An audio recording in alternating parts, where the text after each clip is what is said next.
Assalamualaikum warahmatullahi wabarakatuh. Halo sahabat Waalaikumsalam. Bawaslu, kembali lagi bersama saya Wening Nalurita di Pondasi Podcast Negeri Demokrasi. Nah, hari ini kita kedatangan narasumber yang sangat kita tunggu-tunggu ya sahabat Bawaslu. Saat ini kita akan dibersamai oleh salah satu senior di Bawaslu Provinsi Kalimantan Timur. Beliau mengabdikan diri sebagai ASN dari Maret 1990 sampai September 2026. Yang mana tahun ini adalah tahun terakhir beliau mengabdikan diri sebagai ASN. Tentunya di Bawaslu Provinsi Kalimantan Timur. Mari kita sambut bersama.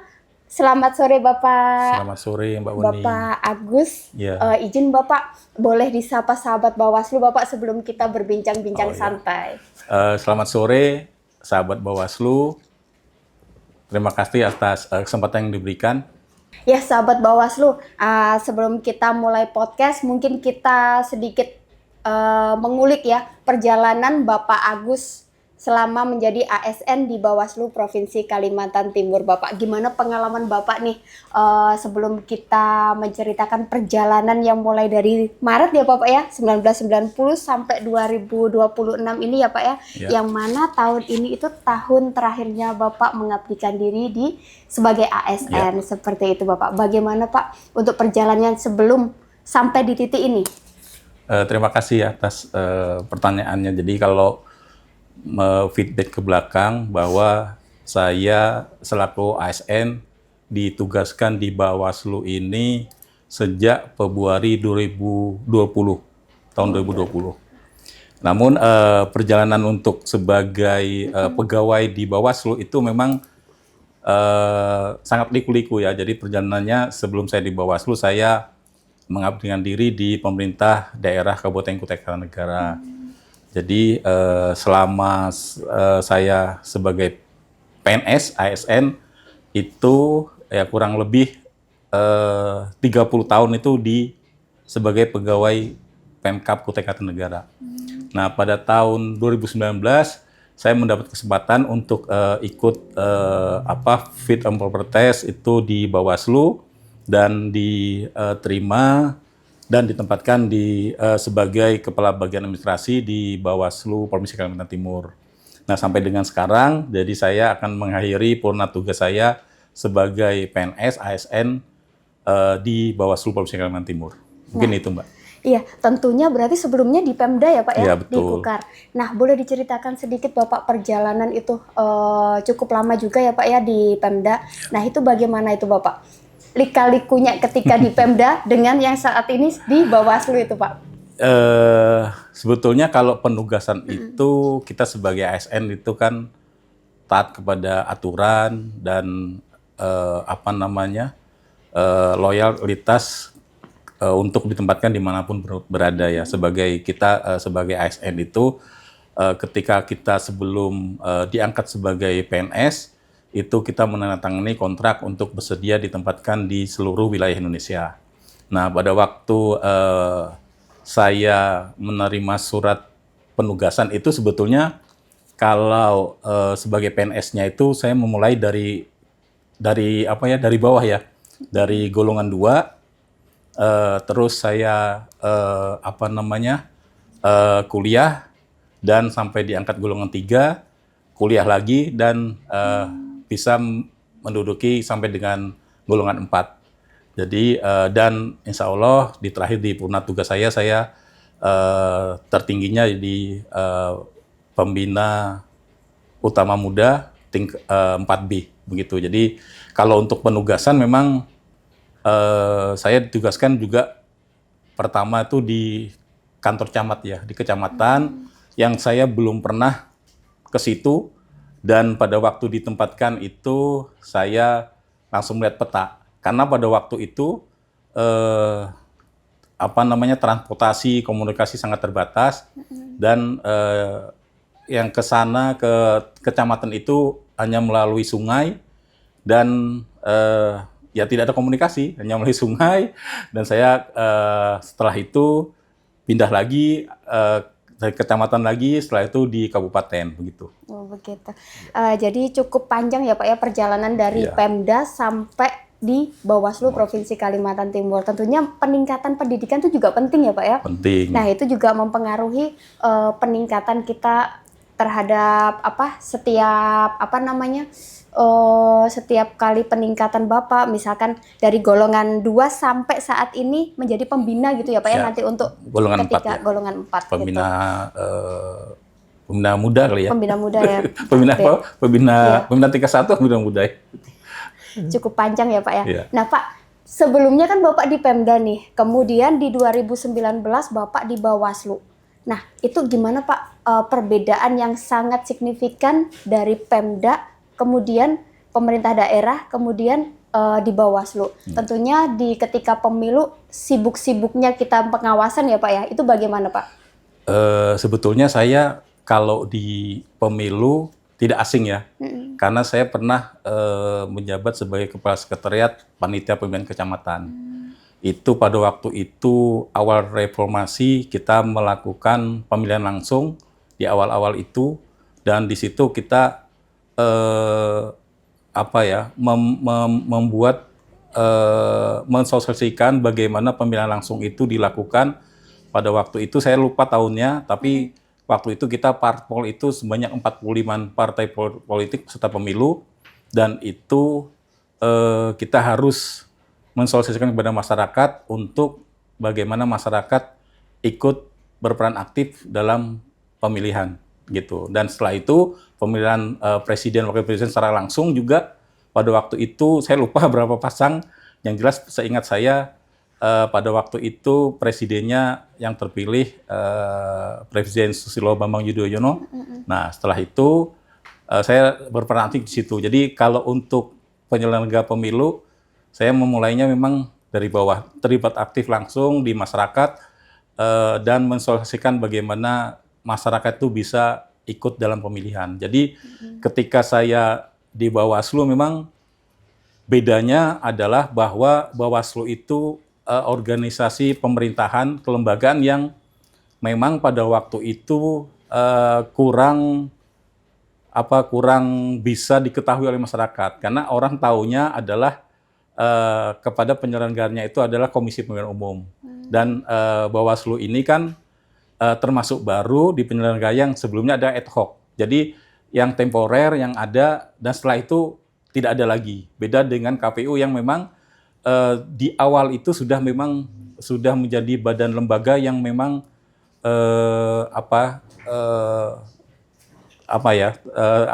ada memang sejak awal gitu. Jadi ketika Bawaslu bedanya adalah itu tadi, Bawaslu yang merupakan lembaga baru yang belum banyak dikenal oleh masyarakat di situ ya. Jadi ketika saya masuk ke Bawaslu sebenarnya tidak asing, cuma bedanya itu saja. Kalau di Bawaslu lebih kepada pengawasannya. Jadi kalau di KPU itu kepada penyelenggaranya. Jadi dari pelaksanaannya gitu. Jadi dari bawah itu memang saya selalu berhubungan kepada KPU begitu. Jadi sampai dengan saya bertugas itu ya komunikasi dengan teman-teman KPU itu masih terjalin begitu. Jadi tapi di Bawaslu memang organisasi yang baru, lembaga baru, sehingga tugas kita memang sebetulnya dan alhamdulillah sekarang Bawaslu lebih dikenal oleh masyarakat begitu. Jadi dalam perjalanan itu sampai sekarang ya alhamdulillah Bawaslu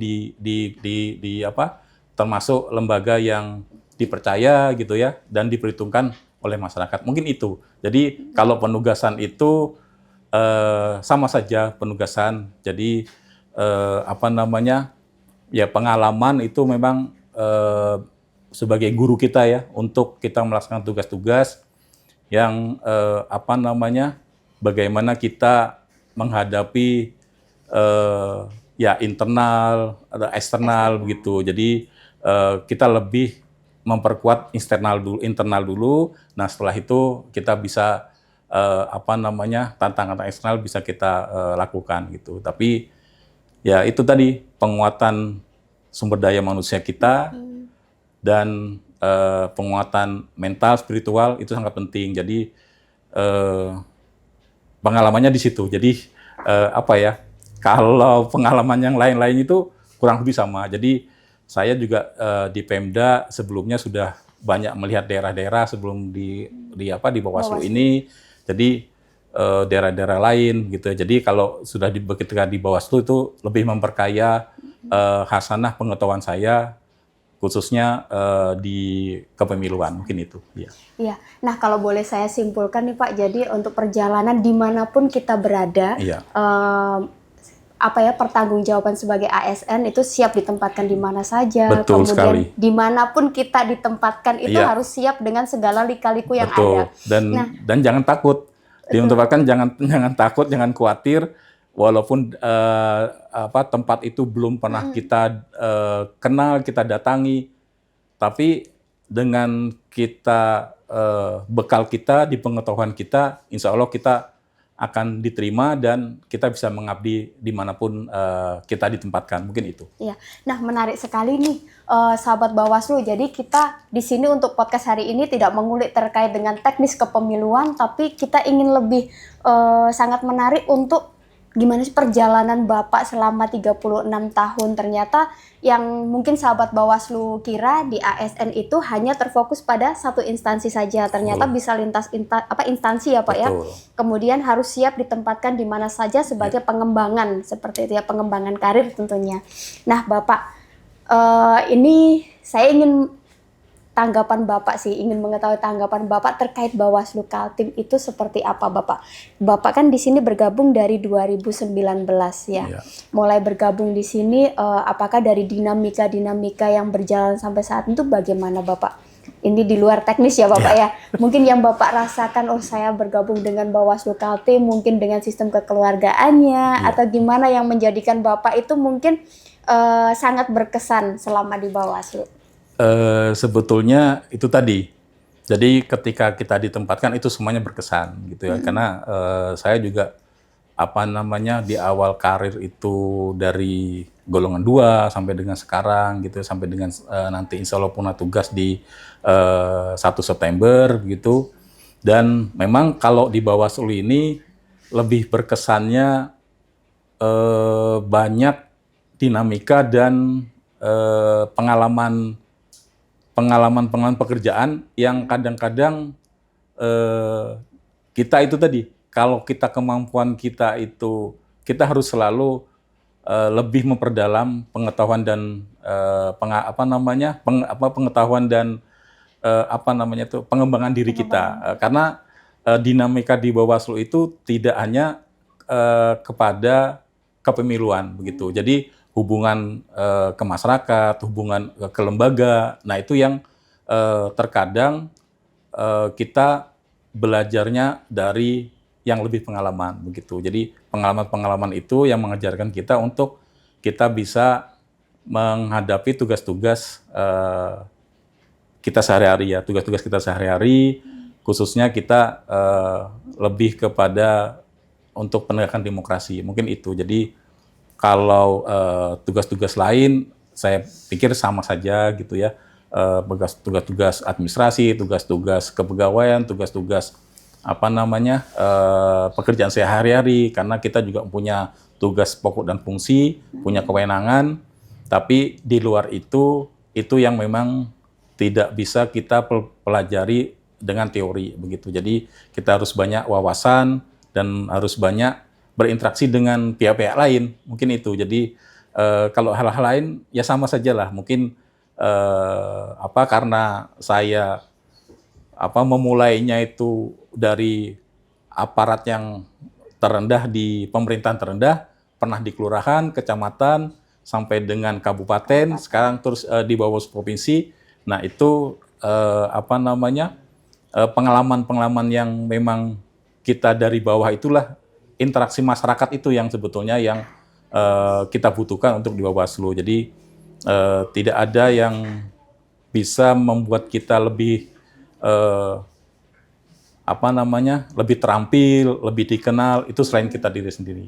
Dan khususnya di Bawaslu memang kita mempunyai pimpinan yang tidak hanya struktural gitu ya, tapi di luar struktural itu ada yaitu komisioner. Nah, itu yang memang membedakan kita dengan instansi pemerintah, kementerian ataupun di pemerintah daerah. Jadi kalau struktural kita memang jelas hierarkinya, tapi kita di luar itu kita punya pimpinan yang di luar struktural. Mungkin itu ya. Iya, jadi kesannya juga cukup banyak ya Pak Iya, ya. betul. Nah Pak, ini udah menjelang kurang 1 bulan ya Pak ya. Iya. Berarti ya kalau dari hitungan Bapak purna di September 2026. Gimana Pak perasaannya Pak? Kalau perasaan sebetulnya gimana ya? Perasaan ini sebetulnya kita mempersiapkan diri. Jadi itu, jadi sebelum kita purna, mungkin untuk semuanya teman-teman ASN, jadi kita harus siap menghadapi apapun itu begitu. Jadi kalau perasaan sih sebetulnya memang kita kalau pekerjaan ya, kalau pekerjaan kita mungkin akan kehilangan rutinitas kita ketika kita bangun pagi dari rumah, kita biasa bekerja gitu kan, mungkin bedanya situ. Jadi bedanya itu yang biasanya kita turun kerja mungkin sekarang tidak lagi begitu kan, di rumah hanya rutinitas sehari-hari seperti biasa, mungkin itu. Jadi tidak ada yang yang memberatkan sebetulnya, cuma itu saja membedakannya. Jadi, tapi itu tadi kita harus mempersiapkan mental kita, mempersiapkan fisik kita untuk lebih menerima bahwa setiap orang itu ada masanya dan setiap masa itu pasti ada orangnya. Jadi jangan merasa bahwa kita akan selalu berada di tempat yang sama. Mungkin itu aja, Mbak. Iya. Nah, boleh Bapak sedikit nih diberikan wawasan lebih ke ini sih Pak ya, pesan kepada semua sahabat Bawaslu, karena pastinya sahabat Bawaslu juga tidak dari kalangan masyarakat umum, namun juga mungkin dari sahabat-sahabat Bawaslu dari lembaga-lembaga Bawaslu di provinsi kabupaten lainnya yang menyaksikan. Tentunya sebuah perpisahan itu sangatlah kalau dibilang itu kita itu tidak mau. Setiap pertemuan tuh ada perpisahan tuh sebenarnya kita itu berat gitu kan Pak ya.